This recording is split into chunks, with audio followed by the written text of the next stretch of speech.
All right, going to be doing Revelation 13 and the mark of the beast and the image of the beast. Just have to lay some foundations before we start. So, Revelation begins, the revelation of Jesus that God gave to him to show his servants which, what will have to come to pass. And he sent through the agency of his messenger to his servant John, who gave testimony to the word of God and the testimony of Jesus and everything he saw. And we know in Revelation 19 it says the testimony of Jesus is the spirit of prophecy. And we know Jesus is already in heaven, where it says in Acts 3, heaven must receive Jesus until the restoration of all things. And Hebrews 8:1 says that he's sitting at the right hand of the governmental seat of God in the heavens. So here he is here for his testimony. Be watchful. He comes with the clouds. He is that spirit of prophecy, and all eyes will see him, the spirit of prophecy, and those who pierced him, and all the tribes of the land will wail over him. And that's, if you watch my last couple of videos, you already know this stuff with like the Hosea and Matthew 24. So I'm not gonna go all over that again, but you should know that Ephraim, or that anointed man, he's that one that's assembled into the eagle, and he flies over Moab with eagle wings, and the Son of Man, it's that lightning flashing sign. You'll see him flying, and he's the one who is living, who was dead, and who is coming. He arrived when John heard the voice behind him.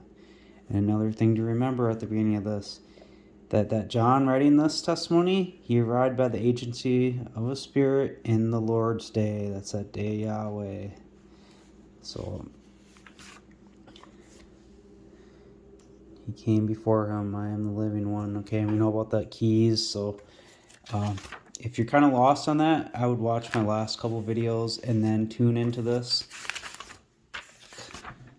All right, and now before we get to 13, this is like a prelude to chapter 13. Chapter 12 is, because it's dealing with when Ephraim was killed and he flies away with like a bird, with no birthing, no conceiving, no pregnancy, because he's that Revelation 12 sign. And this is John writing it. So he put, in a tremendous sign was seen in the sky. I actually prefer heaven here, where it says sky in this chapter, because see, he's up there, and in the first chapter, it he even says that he tells him to write all that stuff down, because when he hears the voice behind him in chapter 1, what you see have written in a scroll and have it sent to the ecclesia groups. When he sends those letters, and he saw the one like a son of man, so he's up in heaven where the Son of Man flew up to him. So, and now he wrote those letters, and when he came up there, he also had stuff in his hands too, more visions, and scrolls were opened, and he was seeing this stuff from up in heaven. So a woman clothed with the sun and the moon under her feet, and on her head a crown of 12 stars, having a child in her womb, and she cried out, being in pains of childbirth and in distress to give birth. And another sign was seen in the sky, and there was a terrible, fiery red dragon, having 7 heads and 10 horns, and 7 diadems on his head, and its tail dragged a third of the stars of the sky, and it flung them onto the earth, or you can even say into the earth, because maybe it's stealing with killing them. And the dragon stood before the woman about to give birth, so that when she gives birth, that he would devour her child. That's the one word, might devour, just devour, so he would devour. And she gave birth to a son, a male, who was going to shepherd all the nations with an iron rod, and her child was caught away to God. It was devoured first, though. It even tells you that it was when you get to it later. But, because it kind of tells it in a couple different sections here. And the woman fled into the wilderness, where she has a place made ready by God to nourish her there for 1,260 days. Now it's This is like the beginning. Now it's showing like at the end here. And war broke out in heaven. And it's just like John, he's in there seeing it. And Michael, now Michael, that's more of a foreshadowing. The archangel, I forget. There's something kind of unique about the meaning of his name. You'd have to look it up in the Hebrew. But is it something like in place of God or something like that? Or like, but I think he's kind of like a foreshadow of that Ephraim one coming up, that child that gave, that male child, and his messengers, like all the ones and the righteous ones, fighting against the dragon, and that's like Judah and Jerusalem, because that dragon is that woman that sits on many waters, and so then that dragon and his messengers, so it's those ones we're going to read about in chapter 13, fought, but he did not have strength, nor was there a place for him found any longer in heaven. So it's kind of like him up, John up there in heaven looking down, seeing that there's no more place for him any longer. Because, when you read about the story, they fight and they end up scattering Judah and them after they come down there, and they end up bowing to them, and there's peace for like the 1,000 years till the end of it, and then they're released for a little bit and they go and make war again. And the terrible dragon was brought down, the ancient serpent, the false accuser, slanderer. People say devil, Satan, whatever. And the enemy, the one deceiving the whole inhabited world, he was hurled down, and it'd say into the earth, and his messengers were brought down with them, or hurled down with them. And I kind of like that because this kind of goes to the end of it. Now, if you watched my last video, you'd kind of have more understanding on this, but I kind of skimmed through it because of the time. But talked about like the sun or the host of the heavens being dissolved and all that rolled up as a scroll, and then those sacrifices. So and you got that wild oxen, which is that transformation from the oxen, the shore to the ram, and it will come down with them. I'm saying them's those two witnesses with the bullock and the bulls, and their land will be drunk with blood, and their dust saturated with fat. And this is like the Michael and his messengers going against the dragon and his messengers, and there's no more place found in them, for this is the day of vengeance of Yahweh, the year of recompense for the controversy of Zion, and its streams will be turned into pitch, and its dust, which dust you are, dust you'll return, when you die, its dust into brimstone, and its land will become a burning pitch. It's kind of like a lake of fire in the land there. It's all over the land. You see that? And it will not be quenched day or night, and the smoke will go up throughout the eon from generation to generation. It will lie waste. So, and the smoke of your torment will go up day by day, because the battle does last many days when the return happens, before there's that long bounding up for a while.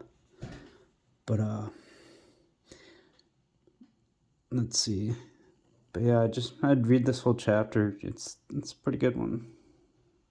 I have one more thing in there. Search the book of Yahweh and read. Not one of these will be missing. Each one not lacking or meat. And for my mouth has commanded, and by his spirit he has gathered them.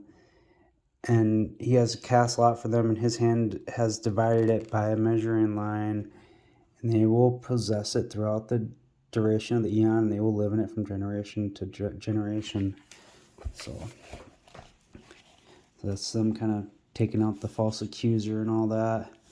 And now I heard a voice in the sky saying, now the salvation and power have come, the kingdom of our God and the authority of his Christ, because the accuser of our brothers is hurled down, the one accusing them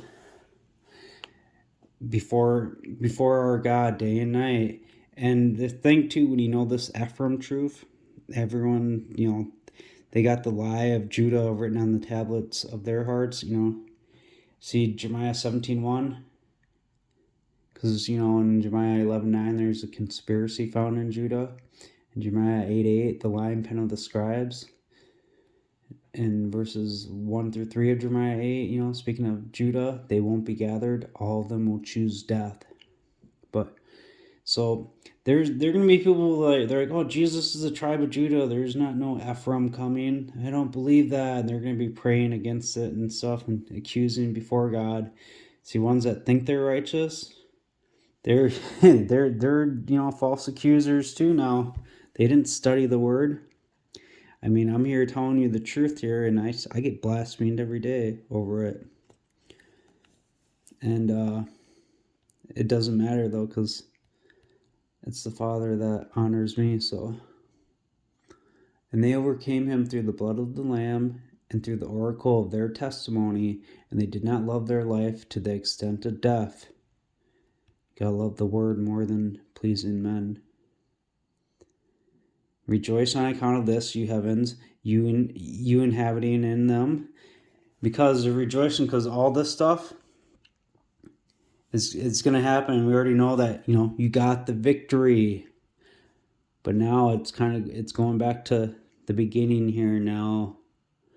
Woe to the earth, for the false accuser has come down to you, having terrible boiling anger, knowing that he has a short time.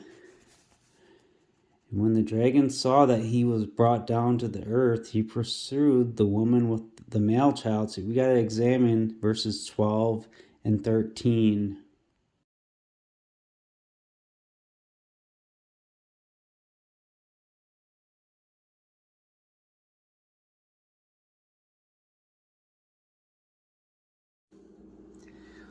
So woe to the earth and sea, for the false accuser has descended before you, having terrible boiling anger, knowing that he has a short time. Or you could say, for the false accuser has descended towards you.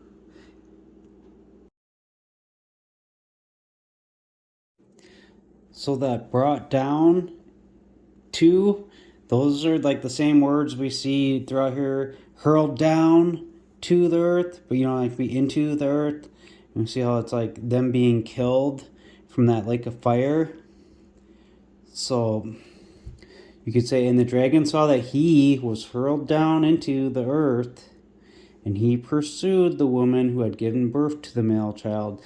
And now so right here, so understand the beginning part, the first 6 verses, 1 through 6, that's the beginning. And then 7 verses 7 through 11 is the end part. And then 12 tells you to rejoice about that end, but then it goes back to retelling it again at the beginning where it says, woe to the earth. So, and when he's talking about that, when the dragon saw that he was hurled down into the earth, it's talking about that male child, because now he's pursuing that woman that gave birth to the male child, because that's the one that was brought down, because that dragon was to devour that male child as soon as it was born, and she gave birth to it, and now it sees it. So woe to the earth, the sea, the false accuser has descended before you, having terrible boiling anger, knowing that he has a short time. And when the dragon saw that he, the male child, was hurled down into the earth, killed, he pursued the woman who had given birth to the male child, because he knows he has a short time, because it's that 1260 days. Because then it says the woman has a place prepared for her, a place made ready by God in the wilderness that she's fleeing to. And now it's telling it in the other way, because now you know it's him, because when you know that Matthew, like if you watch my last 2 videos, I talked about it, and in that place where the carcass is, in that place the eagle will be assembled. And 2 wings of a large eagle were given to the woman. Think, it's like a gift she received. And it's speaking about him here, so that he might fly into the wilderness. Or you can put that as the secluded place, because you see it translated as that too, because it's kind of is a secluded place up there, into his place where he should be nourished there for a time and times and half a times away from the face of the serpent. See, hers is she's led into the wilderness where she has a place made ready by God to nourish her there for the 1260 days. Kind of trying to avoid the flood and all the stuff that's coming on in the world, but there's going to be terrible stuff happening to them, though. They just got to stay prayed up and reading, studying, and, believe this. Because you see the difference here?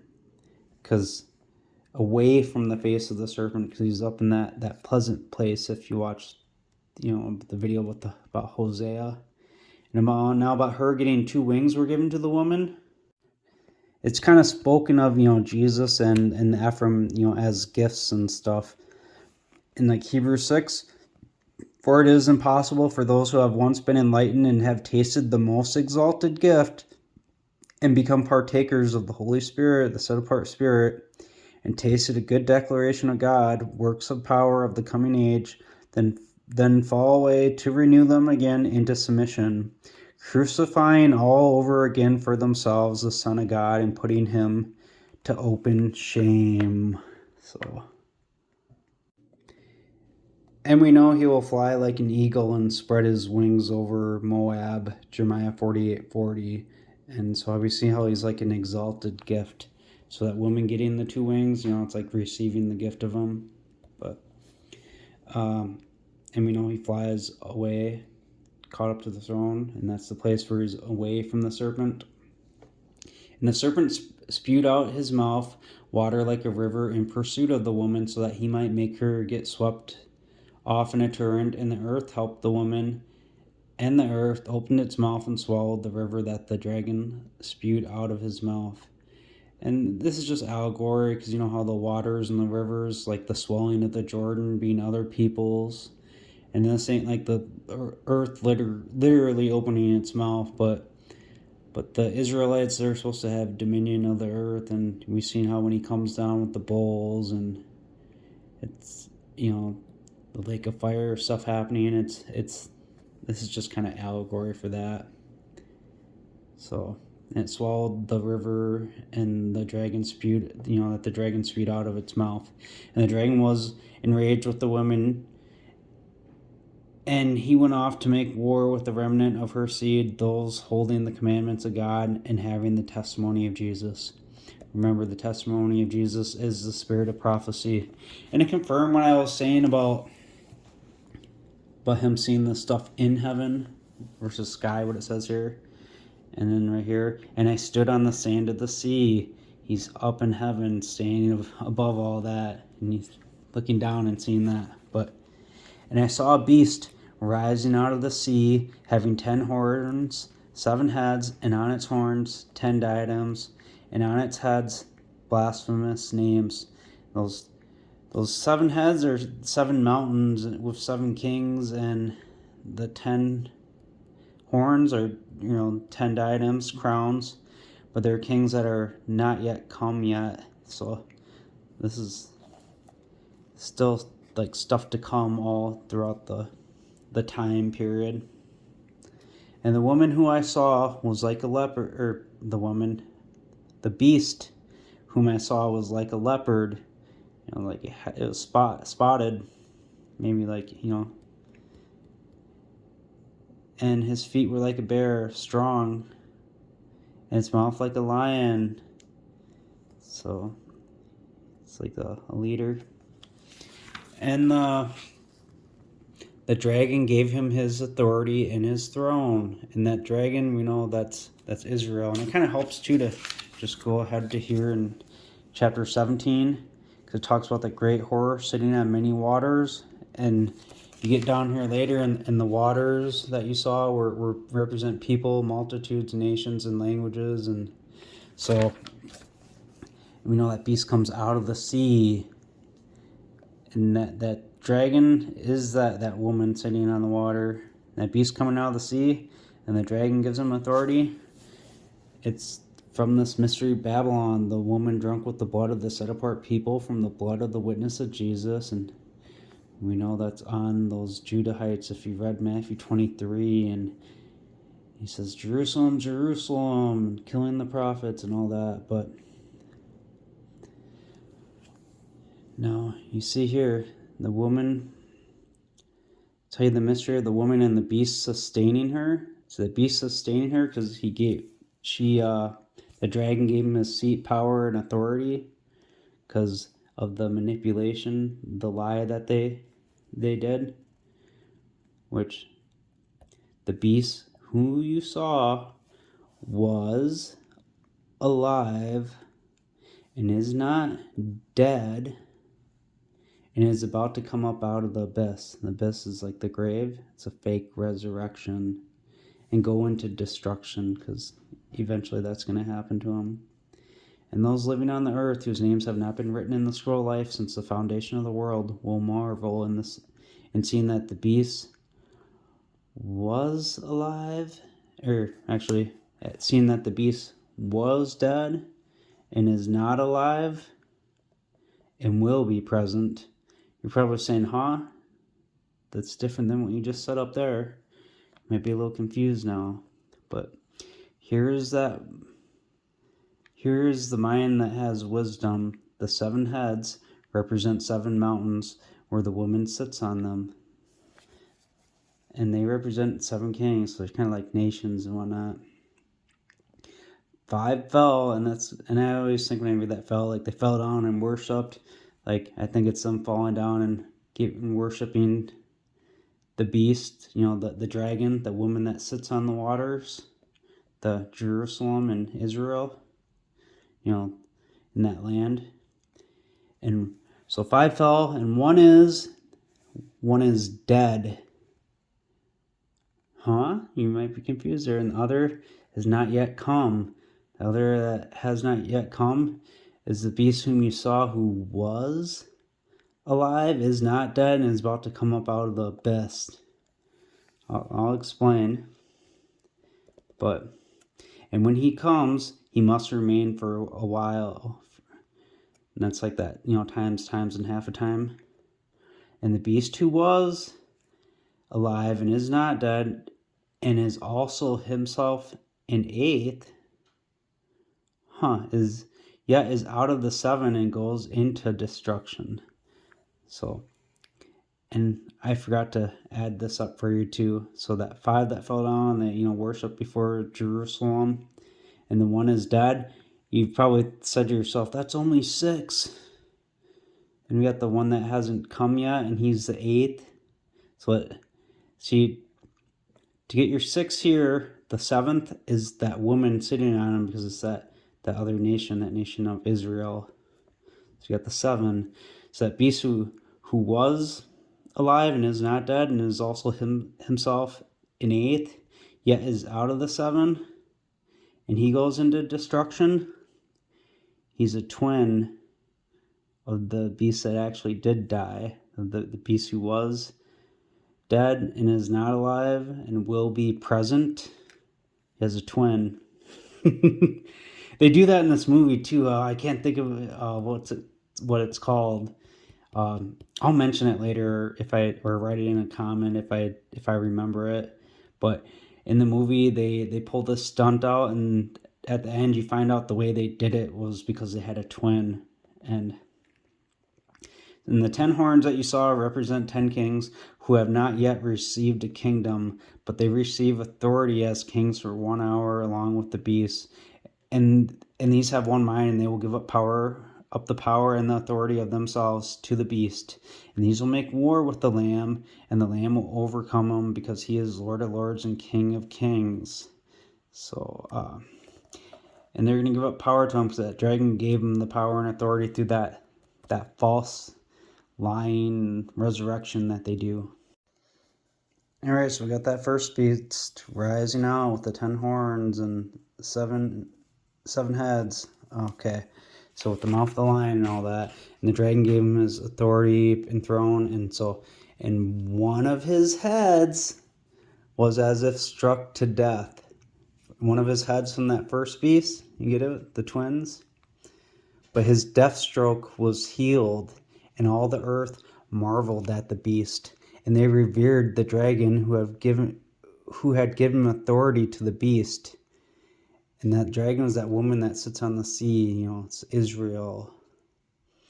And they revered the beast, saying, "Who is like the beast, and who is able to make war with him?" And a mouth was given to him. Why was a mouth given to him? Well, because he was dead, and it's that twin coming in, speaking grandiloquent things and blasphemy.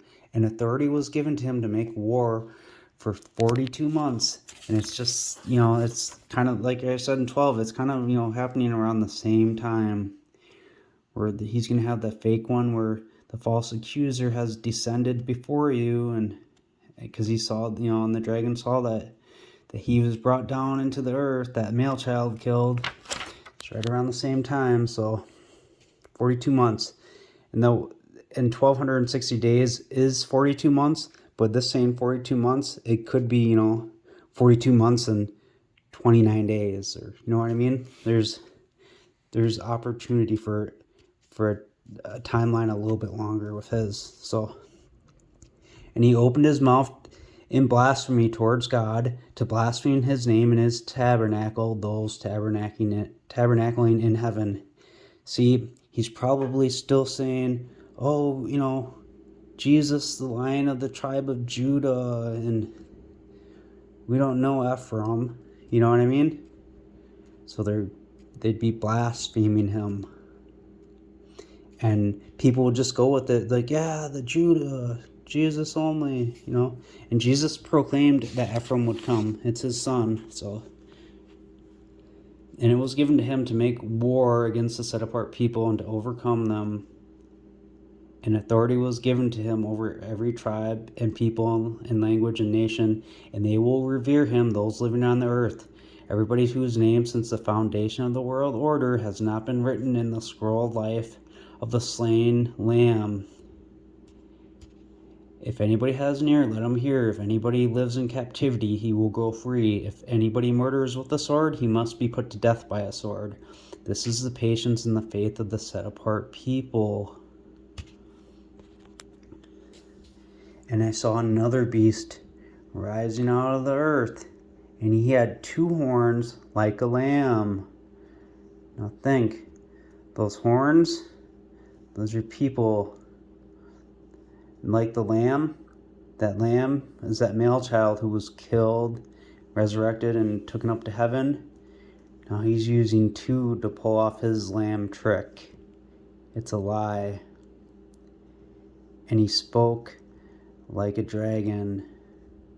That's probably giving you the clue that this one is someone from Israel. So it's probably one of their kind of prophets, someone they revere, who's probably out there healing people.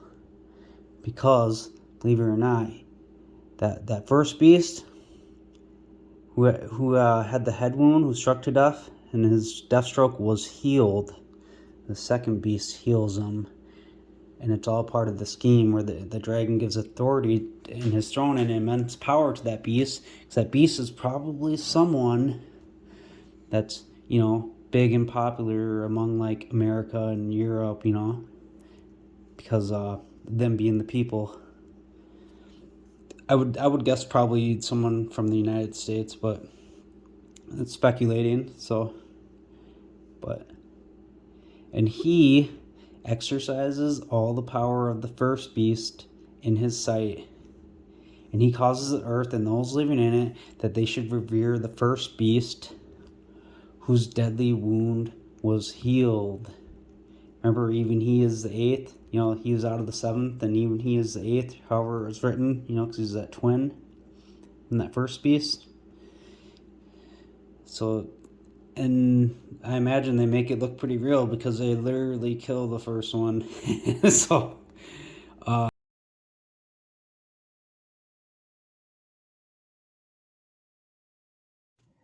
So that's the same word from Revelation 12:12, where the false accuser has descended before you, knowing his time is short, but now here He performs signs so that he causes fire to descend out of the sky to earth in full view of men, or you could say descend out of heaven to earth.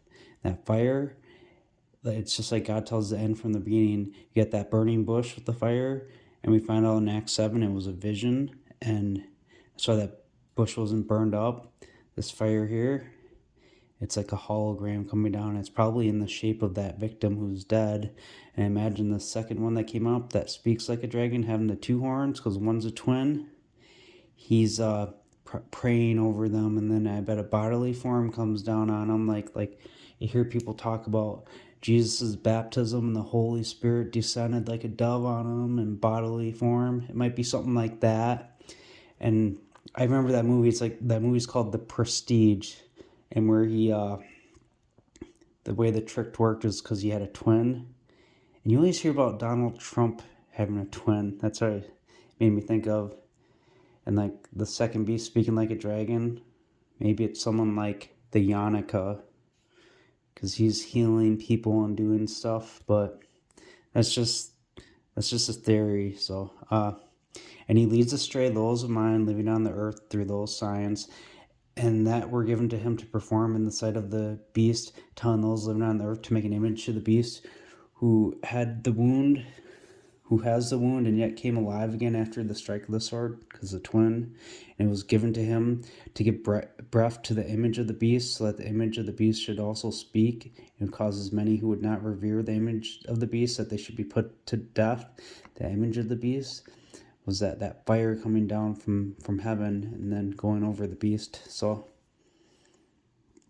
and he forced everybody, the lowly and the eminent, the rich and the poor, and the freemen and the servants, that he might give them marks on their right hand and on their forehead, and that nobody should be able to buy or sell unless they have the mark and the name of the beast and the number of its name. Here's wisdom. Let him who has understanding calculate the number of the beast, for it is the number of a man, its number is 666. And it's going to be legions. Like, all the people are going to be following after him. It's all about who you worship. Good example, Deuteronomy 6. Love Yahweh your Elohim with all your heart, all your life, and all your might. And you shall bind this as a sign on your hand, and they shall be symbols between your eyes. And write them on the doorposts of your house and on your gates. You do on your house, your doorpost with your right hand. Deuteronomy 11. Keep guard over yourself in your heart, is not deceived, and you turn aside and serve other gods and worship them. And lay up these words of mine in your heart and in your mind, and bind them for a sign on your hand, so that you might be symbols between your eyes. The 5 wise and foolish virgins, Matthew 25. Give us some of your oil, because our torches are being snuffed out. Their torches are being snuffed out because they don't have the light. They're teaching that Judah lie, when the Messiah comes from Manasseh and Ephraim. And that's why they tell them, go rather to them who buy and sell. Go to your churches that teach the lie, because we're not having your lies.